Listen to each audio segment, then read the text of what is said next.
Mapagpalang araw po mga kabiyahero.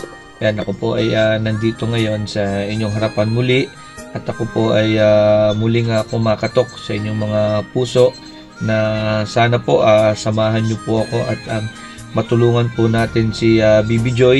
Siya po ay 20-year-old na at meron po siyang karamdaman na cerebral palsy ayon po dun sa kanyang nanay. Yan po, 20-year-old na po siya pero yan, pinainom ng gamot at ginagamitan po ng syringe. Yan, sa katunayan po, naka-video call ko po sila kani-kanina lang at nakita ko po talaga kung ano po talaga yung kanyang kalagayan. Sana naman po matulungan po natin.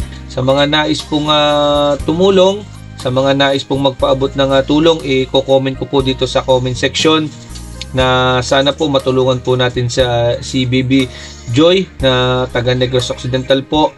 At nakita ko sa video kanina nung ka-video ko po yung mga magulang niya, si ate, talagang nagiiyak po siya, namimilipit po siya sa sakit kasi sumasakit po yung kanyang mga nerve, na sana po matulungan po natin sa abot po ng ating makakaya.